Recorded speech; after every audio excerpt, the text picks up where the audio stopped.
আকাশের জল জলে সূর্যটা মাথার কাছে চলে আসবে, মাথার মগজগুলো ভাতের মাড়ের মতো গলে গলে নাকের ছিদ্র কানের ছিদ্র দিয়ে বেয়ে বেয়ে পড়বে। তৃষ্ণায় ক্ষুধায় জিহ্বাটা বের হয়ে কুকুরের মতো নাভিস্থল পর্যন্ত ঝুলতে থাকবে।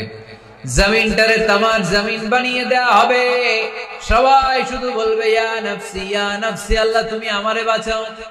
ওলিরা বলবে ইয়া নাফসি, শহীদরা বলবে ইয়া নাফসি, নবীরা বলবে ইয়া নাফসি, উম্মত বলবে ইয়া নাফসি। সবাই বলবে আল্লাহ তুমি আমারে বাঁচাও, আল্লাহ তুমি আমারে বাঁচাও, আল্লাহ তুমি আমারে বাঁচাও।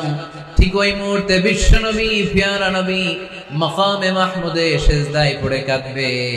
তিনি ইয়া নাফসি না বলে চিৎকার করে কেঁদে কেঁদে বলবে উম্মতি উম্মতি রবলি হাবলি উম্মতি, ও রব আমার উম্মতকে তুমি বাঁচাও।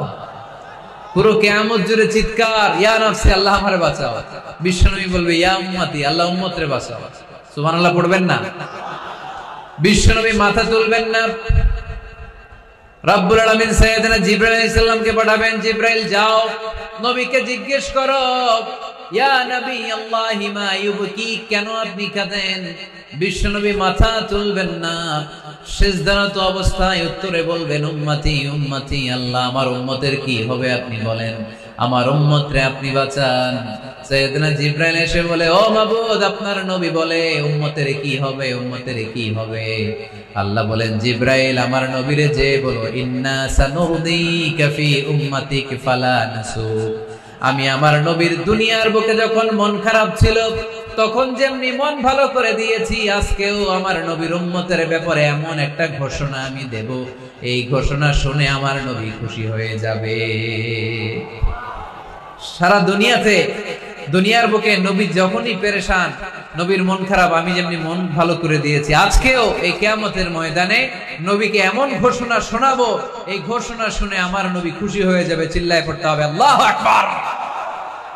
আল্লাহ তখন বলবে নবী মাথা তুলেন, মাথা তোলেন, ইরফা রাসাক, নবী মাথা তোলেন, সাল তুতা, আপনার কান্না আমার সহ্য হয় না, সাল তুতা, যা চাবেন তাই দেব। ইশফা তুশাফা, যার ব্যাপারে আপনি আজকে সুপারিশ করবেন তার জন্য আমি সুপারিশ কবুল করে নেব। ওয়া সাউফা ইউতিকা রাব্বুকা ফাতারদা, নবী এমন এমন জিনিস আপনারে দেব আপনি খুশি হবেন। তারপরে নবী খুশি হবেন না, নবী অস্থির হয়ে থাকবেন আমাদের জন্য একটা পতাকা নিয়ে, আমাদের সবাইকে নিয়ে আমার নবী প্যারা নবী জান্নাতের দরজার মধ্যে একটা ধাক্কা দিবেন, করেন আল্লাহু আকবার। জান্নাতের রক্ষী ফেরেশতা বলবে মান আনতা, আপনি কে? বিশ্বনবী বলবেন আনা মুহাম্মদ, আমার নাম মুহাম্মদ সাল্লাল্লাহু। মুহাম্মদ শোনার পরে গার্ড অফ অনার দিয়ে বিশ্বনবীর জন্য জান্নাতের বিশাল দরজাগুলো খুলে দেয়া হবে।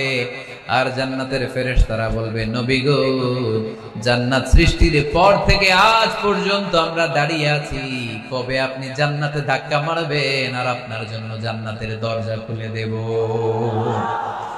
আপনার আগে যেন কারো জন্য জান্নাতের দরজা খোলা না হয়, এ ব্যাপারে আমাদেরকে কঠোর নির্দেশনা দিয়েছে কে? বিশ্বনবী লক্ষ লক্ষ কোটি কোটি উম্মতে মুহাম্মাদীকে নিয়ে সেদিন জান্নাতের ভেতরে যখন ঢুকবেন তখন বিশ্বনবীর মনটারে খুশি করে দিবে কে? ওয়ালা সাউফা ইউতিকা রাব্বুকা ফাতারদা, নবী হে এমন এমন জিনিস আপনারে আমি দান করব, আপনি খুশি হয়ে যাবেন। তার মানে মন খারাপ হলে নবীর মন ভালো করে কে? জোরে বলতে হবে। আপনারা ঘুমায় গেছেন, এরপরে নবীর আল্লাহ স্মরণ করায় দিচ্ছেন আলাম ইয়াজিদকা ইয়াতীমান ফাআওয়া ওয়া ওয়াজাদাকা দাল্লান ফাহাদা, নবী গো আমি কি আপনার ইয়াতীম পাই নাই, তারপরে আমি কি আপনার লালন পালনের ব্যবস্থা করি নাই? সুবহানাল্লাহ পড়েন। আমার নবী ইয়াতীম হয়ে বড় হয়েছে, জানেন? ইয়াতীম হয়ে লালিত পালিত হয়েছেন। তিনি যখন মায়ের পেটে বিশ্বনবীর বাবাকে নিয়ে গিয়ে তুলে নিয়েছে কে? 6 বছর বয়সে মাকে তুলে নিল কে? দাদা আব্দুল মুত্তালিবের কাছে লালিত পালিত হলেন। 8 বছর বয়সে দাদাকেও নিয়ে গেল কে? এরপরে ইয়াতীম নবী চাচার কাছে লালিত পালিত হলেন। সুবহানাল্লাহ পড়েন। এজন্য আল্লাহ বললেন আওয়া আলাম ইয়াজিদিকা ইয়াতীমান ফাআওয়া, নবী হে আমি কি আপনার ইয়াতীম পাই নাই, আর আপনারে কি আমি আপনার চাচার কাছে লালন পালনের ব্যবস্থা করে দেই নাই? তো এই ছোট্টবেলায় আপনি এতিম, আপনারা দেখার কেউ নাই, তখন যদি আমি আপনারা সাহায্য করতে পারি, ওই আল্লাহ এখনো আছি না নাই? বিপদের কালে আমার নবীরে সাহায্য করে উত্তরণের ব্যবস্থা করেছে যে, মুসলমানদের এই ক্রান্তি লগ্নে মুসলমানদের সংকট দূর করার জন্য আমার আল্লাহর রহমত আজও আছে না নাই? পরীক্ষা দিতে হবে, আমাদের পরীক্ষায় পাশ করতে হবে। ওয়ালা তাহিনু ওয়ালা তাহজানু ওয়া আনতুমুল আ'লাউনা ইন কুনতুম মুমিনিন। ভয় পেও না, নিরাশ হয়ো না, হতাশ হয়ো না, বিজয় তোমাদেরই হবে যদি মুমিন হও। চিল্লায় বলেন ঠিক কি না? আলাম ইয়াজিদকা ইয়াতীমান ফাআওয়া। নবী আপনার ইয়াতীম হিসেবে পেয়েছি, তখন আপনারে আশ্রয় দিয়েছি। তারপরে আল্লাহ বললেন ওয়া ওয়াজাদাকা দাল্লান ফাহাদা। আপনারে আমি দল্লান হিসেবে পেয়েছি, তারপরে রাস্তা দেখিয়েছি। আপনি রাস্তা খুঁজছিলেন। দল্লুন শব্দের অর্থ গোমরা, পথহারা। কিন্তু রাসূল সাল্লাল্লাহু আলাইহি ওয়াসাল্লামের ক্ষেত্রে এই অর্থ করা যাবে না। আমার নবী গোমরা ছিলেন না, আমার নবী পথভ্রষ্ট ছিলেন না। যদিও অফিশিয়ালি আমার নবী 40 বছর বয়সে নবী হয়েছেন, কিন্তু 40 বছরের আগের জীবনীটাও আমাদের জন্য অনুপম আদর্শ আর নমুনা। চিল্লায় বলেন ঠিক কি না? 40 বছর আগেও নবী সত্য কথা বলতেন। 40 বছর আগে তিনি দান করতেন। নবী হওয়ার আগেও তিনি আত্মীয়দের সাথে সুসম্পর্ক রাখতেন, মানুষের বোঝা বইয়ে দিতেন। সত্য যেখানে বিপন্ন, সাহসী সৈনিক হয়ে বিশ্বনবী দাঁড়িয়ে যেতেন। চিল্লায় এখন ঠিক কি না? এজন্য আল্লাহ বলেন ওয়াজাদাকা দাল্লান ফাহাদা। নবী আপনি পথ খুঁজছিলেন, আমি আপনারে পথ দেখিয়েছি। আমাদেরকে পথ দেখায় কে? রাসূল সাল্লাল্লাহু আলাইহি ওয়াসাল্লাম মহাসত্যের অনুসন্ধান করছিলেন। দল্লান অর্থ এখানে পথহারা, পথিকের মতো আপনি খুঁজছিলেন। কই যাবেন? ডানে না বায়ে? মাঝে মাঝে আমাদের এরকম হয় না, চুয়াডাঙ্গা থেকে কুষ্টিয়া কি এই রাস্তায় যায় না এইটাই যায়, বুঝতে পারতেছি না তো। অনেক রাতে যদি রওনা দেন, কেউ বলারও নাই, দেখা দেওয়ার মতো কেউ নাই, বাজার টাজার বন্ধ। মাঝে মাঝে আমরা ঝামেলায় পড়ে যাই। আমরা যারা বক্তা, আমরা ঝামেলায় পরিবেশ। অনেক রাতে রাতে বাড়িতে ফিরি, এই জেলা থেকে ওই জেলায়। রাত 3টার দিকে লোক নাই, ডানে যাবো না বায়ে যাবে। পুলিশ ভাইরা মাঝে মাঝে সহায়তা করে, অনেক সময় পুলিশও নাই, তখন ভরসা একজনের উপর, তিনি কি?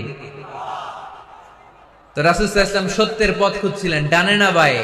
আল্লাহ বললেন বায়ে না, ডানে যান। ফাহাদা, আল্লাহ হেদায়েতের রাস্তায় তুলে দিলেন। সুবহানাল্লাহ পড়েন। আমরা যদি পথ ভুলে যাই, আমাদের পথ দেখায় কে? সবাই বলেন আমাদের পথ দেখায় কে? আমি যদি কোনদিন পথ ভুলে যাই, হাতছানি দিয়ে কাছে নিও, মমতার বন্ধনে আমায় বেঁধে সব ভুল ক্ষমা করে দিও। পড়েন, আমি যদি কোনদিন পথ ভুলে যাই, হাতছানি দিয়ে কাছে নিও, মমতার বন্ধনে আমায় বেঁধে সব ভুল ক্ষমা করে দিও। পড়েন আমিন। আমাদের পথ দেখায় কে? আমরা প্রতিদিন পড়ি ইহদিনাস সিরাতাল, সবাই পড়েন ইহদিনাস সিরাতাল। ও আল্লাহ আমাদেরকে সরল সঠিক পথ দেখাও। আল্লাহ বললেন নবী আপনাকে আমি পথ দেখিয়েছি। এরপর আল্লাহ বললেন ওয়াজাদাকা আইলান ফাআগনা। নবী আপনি ছিলেন নিঃস্ব, আপনার টাকা পয়সা ছিল না। খাদিজার সাথে বিয়ে দেওয়ার মাধ্যমে আমি আপনার নিঃস্বতা দূর করে ধনী বানিয়ে দিয়েছি। সুবহানাল্লাহ পড়েন। রাসূল সাল্লাল্লাহু আলাইহি ওয়াসাল্লাম মেষ চড়াতেন। মা বাআসাল্লাহু নাবিয়ান ইল্লা রাআল গানাম। এই পৃথিবীতে এমন কোন নবী নাই যেই নবী ছাগল চড়ায় নাই। আপনারা ছাগল চড়ান তো? আপনাদের তো এই যে কি বলে ব্ল্যাক গোট, চুয়াডাঙ্গার ব্ল্যাক গোট নাকি সারা দুনিয়ায় বিখ্যাত। হ্যাঁ, ব্ল্যাক বেঙ্গল, কি বলে ব্ল্যাক বেঙ্গল। ছাগল পালেন কে কে দেখি তো চুয়াডাঙ্গায়? ওরে আল্লাহ, ছাগল তো নিয়ে যাওয়া লাগবে কয়েকটা, দেখা যায় অনেক ছাগল। মেহেরপুরও বিখ্যাত না? মাশাআল্লাহ, চুয়াডাঙ্গার ছাগল অনেক বিখ্যাত। তো সব নবীরা ছাগল ছড়িয়েছেন। বুখারীর বর্ণনা, মা বাআসাল্লাহু নাবিয়ান ইল্লা রাআল গানাম। এই পৃথিবীতে এমন কোন নবী নাই যে নবী ছাগল চড়ায় নাই। বিশ্বনবী ছাগল চড়াতেন অল্প কিছু পারিশ্রমিকের বিনিময়ে। সুবহানাল্লাহ পড়েন। কারণ আমার নবী শিখিয়েছেন পরিশ্রমে লজ্জা নেই, লজ্জা অলসতায়। ঠিক কিনা? পরিশ্রমে কোনো লজ্জা আছে? লজ্জা অলসতায়, ঠিক কিনা? রাসূল সাল্লাল্লাহু আলাইহি ওয়াসাল্লামের টাকা পয়সা ছিল না। আম্মাজান খাদিজাতুল কুবরা রাদিয়াল্লাহু তাআলা আনহার সাথে যখন বিয়ে হলো, বিয়ের পরে ধনাঢ্য মহিয়সী নারী বললেন, ইয়া রাসূলুল্লাহ, আমার সম্পদের দরকার নাই, আমি আপনারে পেয়েছি, আপনারে পেয়ে আমি খুশি। আমার সব সমুদয় সম্পত্তি আপনার পায়ের সামনে আমি ঢেলে দিলাম, আপনি ইচ্ছা মতো ইসলামের জন্য, ইসলাম প্রচারে এই সম্পদ ব্যয় করা শুরু করে দেন। সুবহানাল্লাহ পড়তে পারলেন না? ওয়াজাদাকা আইলান ফাআগনা, তাফসিরে এসেছে ফাআগনা বিখাদিজা। নবী আপনি ছিলেন নিঃস্ব, দরিদ্র, টাকা পয়সা ছিল না, খাদিজার সাথে বিয়ের মাধ্যমে আমি আপনার ধনী বানায় দিলাম। তার মানে নবী আপনি ছিলেন ইয়াতীম, আপনার আমি লালন পালনের ব্যবস্থা করে দিলাম। আপনি পথ খুঁজছিলেন, কোন পথে আগাবেন, পথ দেখাইয়ে দিলাম। আপনি নিঃস্ব ছিলেন, আমি আপনার লালন পালনের ব্যবস্থা করে দিলাম, পথ দেখাইয়ে দিলাম। আপনার টাকা পয়সা ছিল না, খাদিজার সাথে বিয়ের মাধ্যমে ধনী বানাইয়ে দিলাম। সুবহানাল্লাহ।